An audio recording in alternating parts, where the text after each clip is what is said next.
ഇതൊന്ന് വായിച്ച് നോക്കണം എന്ന് പറഞ്ഞിട്ടാണ് വന്നത്. എങ്ങനെ എൻ്റെ വീട് കണ്ടുപിടിച്ചു എന്നുള്ളത് എന്നും എനിക്ക് അറിയാത്ത ഒരു അത്ഭുതമാണ്. തൊട്ടടുത്ത വീട്ടിൽ പോയി അന്വേഷിച്ചാൽ പോലും എന്നെ അറിയാൻ സാധ്യതയില്ല. പണ്ട് ഉറൂബ് തകഴി ശിവശങ്കരൻ പിള്ളയെ കാണാൻ പോയൊരു കഥയുണ്ട്, അദ്ദേഹം തന്നെ രേഖപ്പെടുത്തിയിട്ടുണ്ട്. അവിടെ തകഴിയിൽ ബസ്സിറങ്ങി ശിവശങ്കരപ്പിള്ളയുടെ വീട്ടിലേക്ക് വഴി അന്വേഷിച്ചപ്പോൾ നിഷ്കളങ്കനായ ഒരു ഗ്രാമീണൻ അദ്ദേഹത്തെ കൊണ്ടുപോയി എത്തിച്ചത് ആധാരമെഴുത്തുകാരൻ ശിവശങ്കരപ്പിള്ളയാണ്. എഴുത്തുകാരൻ ശിവശങ്കരപ്പിള്ള എന്ന് പറഞ്ഞപ്പോൾ അദ്ദേഹം വിചാരിച്ചു എഴുത്തുകാരൻ ശിവശങ്കരപ്പിള്ളയാണല്ലോ. ഒരു നോവലിസ്റ്റോ അന്താരാഷ്ട്ര പ്രസിദ്ധിയുള്ള ഒരു സാഹിത്യകാരനാണ് തകഴി ശിവശങ്കരപ്പിള്ള എന്നത് പുറമെ നമ്മൾക്കൊക്കെ അറിയാമെന്നല്ലാതെ തകഴി ഗ്രാമത്തിൽ ആർക്കും അറിയാമായിരുന്നില്ല. അപ്പം ഇദ്ദേഹം എൻ്റെ വീട്ടിൽ വന്നിട്ട് ഞാൻ പുസ്തകം വായിച്ചു. ശ്ലോകമാണോ എന്ന് ചോദിച്ചു. ശ്ലോകമാണ് എന്ന് പറഞ്ഞപ്പോൾ വായിച്ച് നോക്കാം. വേറെ കവിതയാണെന്ന് വെച്ചാൽ എനിക്ക് തന്നിട്ട് കാര്യമില്ല. കാരണം എനിക്ക് കവിതയ്ക്ക് വായിച്ചിട്ട് അതിനെ നിരൂപണം ചെയ്തിട്ട് എൻ്റെ മകൻ എഴുതിയ കവിത പോലും ഞാൻ തിരുത്താറില്ല.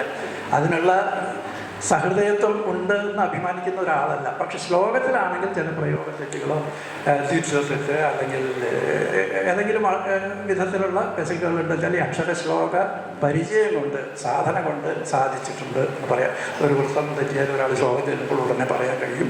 അല്ലെങ്കിൽ ആത്മാനം, വിശ്വസെറ്റ് ഇങ്ങനെയുള്ളതൊക്കെ ആണെന്ന് വിചാരിച്ചാൽ നോക്കിയാൽ പറയാൻ കഴിയും. അങ്ങനെ ആ കടലാസ് വെച്ച് അദ്ദേഹം പോയി.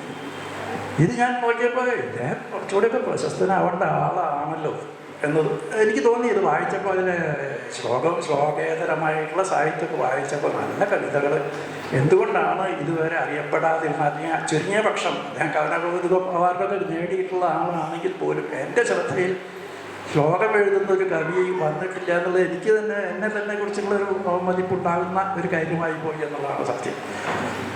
പിന്നീട് ഞാൻ അദ്ദേഹത്തെ വിളിച്ചു, വരൂ എൻ്റെ വീട്ടിൽ വരൂ, ഒരു 3 മണിക്കൂറെങ്കിലും ചിലവാകാൻ പാകത്തിന് എൻ്റെ വീട്ടിൽ വരും, നമുക്ക് ഒരുമിച്ച് ഇരുത്തത് വായിക്കാം.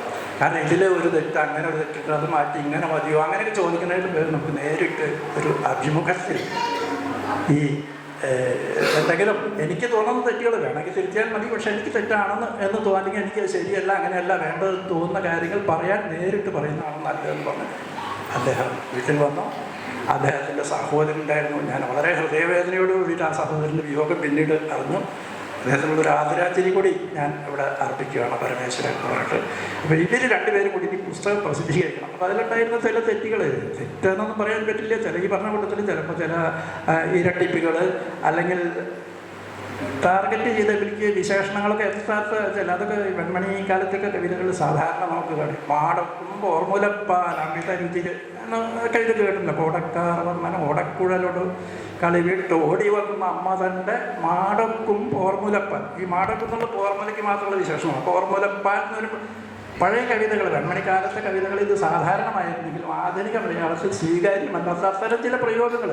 അതുപോലെ ആത്മാനം, ഇപ്പോൾ കവികളിൽ തീരെ ശ്രദ്ധിക്കാത്ത ഒരു ആധുനിക കവികൾ തീരെ ശ്രദ്ധിക്കാത്തതും ശ്ലോകം എഴുതുന്നവർ പോലും ഏറ്റവും കൂടുതൽ ബുദ്ധിമുട്ട് വരുന്നതുമായിട്ടുള്ള, മനസ്സിലാക്കാൻ ബുദ്ധിമുട്ട് വരുന്നതുമായിട്ടുള്ള ആത്മാനം.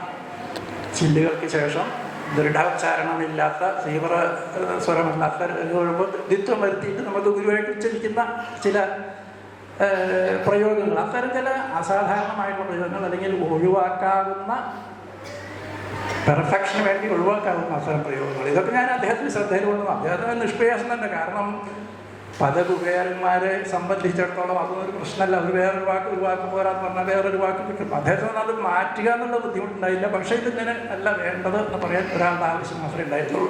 അങ്ങനെ ആ പുസ്തകം പ്രസിദ്ധീകരിച്ചു. കാറ്റിൻ്റെ വേദാന്തം. ഞാൻ തന്നെ അധ്യക്ഷനായിട്ടുള്ള സമിതി അതിന് പുരസ്കാരം കൊടുത്തു എന്നുള്ളതും സന്തോഷപൂർവ്വം അറിയിക്കട്ടെ. പക്ഷെ നാരായണീയ പരിഭാഷ അദ്ദേഹം തുടങ്ങുന്ന പേര് ഞാൻ അറിഞ്ഞിരുന്നില്ല. ഇത് അവസാനിച്ച് ഇങ്ങനെ പ്രസിദ്ധീകരിക്കുന്നുണ്ടെന്ന് പറഞ്ഞപ്പോൾ മാത്രമാണ് അറിഞ്ഞത്. അത് നന്നായി എന്ന് എനിക്ക് തോന്നി. കാരണം ഒരു പക്ഷെ അത് പുറപ്പെട്ടത് ഞാൻ വേണ്ടാന്ന് പറയുമായിരുന്നു എനിക്ക് തോന്നുന്നു. അതിന് കാരണം എന്താണെന്ന് വെച്ചാൽ നാരായണീയ പരിഭാഷ വളരെ, ഞാൻ മുൻപ് നാരായണീയം ഞാൻ 2 വിധത്തിൽ പരിഭാഷ ചെയ്തിട്ടുള്ള ഒരാളാണ് ഞാൻ. ഒന്ന് ഭാഷാവൃത്തത്തിൽ, ഒന്ന് ഇതുമാതിരി വൃത്താനുവൃത്തത്തിൽ. ഈ ഭാഷാവൃത്തത്തിലുള്ള നാരായണ പരിഭാഷയ്ക്ക് അവതാരിക എഴുതിയത് മഹാകവി അക്കിത്തമായിരുന്നു. അപ്പം ആ പുസ്തകം മഹാകവിക്ക് കൊടുത്തപ്പോൾ അദ്ദേഹം പറഞ്ഞു, ഈ സമസ്ത പദങ്ങളും നാമപദങ്ങളൊക്കെ അതേമാതിരി എഴുതിയിട്ട് അതിൻ്റെ കൂടെ യുടയ്ക്ക് എന്നൊക്കെ പറഞ്ഞിട്ട് മലയാള വ്യാകരണം ചേർത്തിട്ട് എഴുതാനാണെന്ന് വെച്ചാൽ ഇതിന് പുറപ്പെടണ്ട. അങ്ങനെയാണ് വെച്ചാൽ വൃത്താനുവൃത്ത പരിഭാഷയ്ക്ക് പുറപ്പെടണമെന്ന് അദ്ദേഹം നേരിട്ട് പറഞ്ഞാണ്. അതിനാണ് പുറപ്പെടുന്നത് വെച്ചാൽ നിത്യവ്യവഹാരത്തിൽ ഉപയോഗിക്കുന്ന ഭാഷയിൽ പരിഭാഷപ്പെടുത്താമെങ്കിൽ മാത്രം അതിന് മുതിർത്താൻ മതി. ഞാൻ അതിന് അങ്ങനെ പരിശ്രമിച്ച് പരാജയപ്പെട്ട് ഭേദം ഭാഗവതമാണെന്ന് വിചാരിച്ചിട്ട് ഞാൻ ഭാഗവതം പരിഭാഷയ്ക്ക് തിരിഞ്ഞു എന്ന് അദ്ദേഹം പറഞ്ഞു.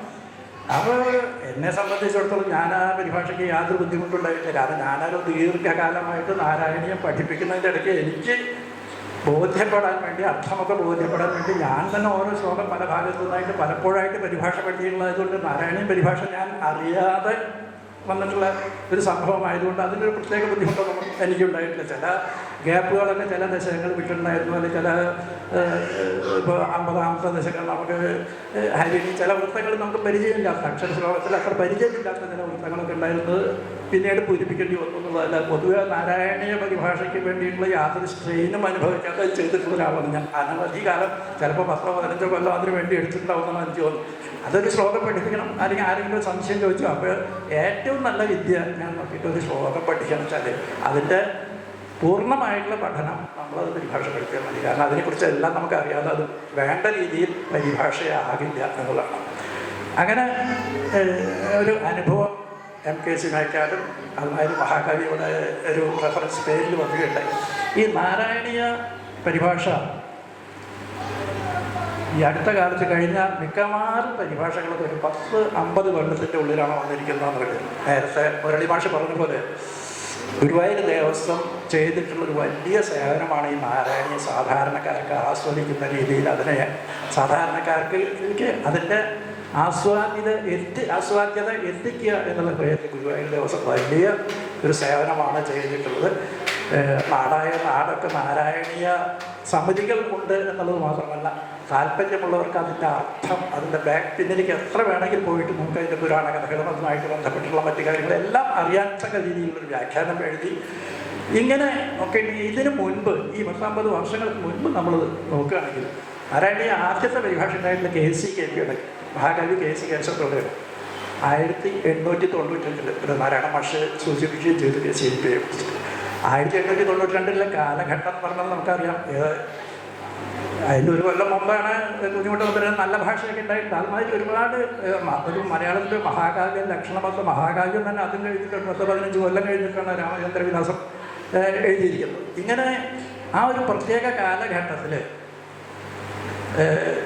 ഒരു നാരായണീയ പരിഭാഷ എന്നുള്ളത് ചിന്തയ്ക്ക് അപ്പുറമായിരുന്ന കാലത്ത് വളരെ കുറച്ച് പേർക്ക് മാത്രം ആക്സസ് ഉണ്ടായിരുന്ന ഒരു പുസ്തകത്തിൻ്റെ പരിഭാഷ എന്നുള്ളതിലേക്കാണ് KCKP ചെയ്തിരിക്കുന്നത്. പക്ഷെ പരിഭാഷ ഒരു ഉത്തമ കൃതിയാണെന്ന് പറയാൻ പറ്റില്ല. കാരണം അത് വൃത്താനുവൃത്തമല്ല. അതിൻ്റെ ഒരുപാട് നമുക്ക് അതിൻ്റെ ദോഷങ്ങൾ പറയുകയാണെങ്കിൽ ഒരുപാട് പറയാനുണ്ടാവും.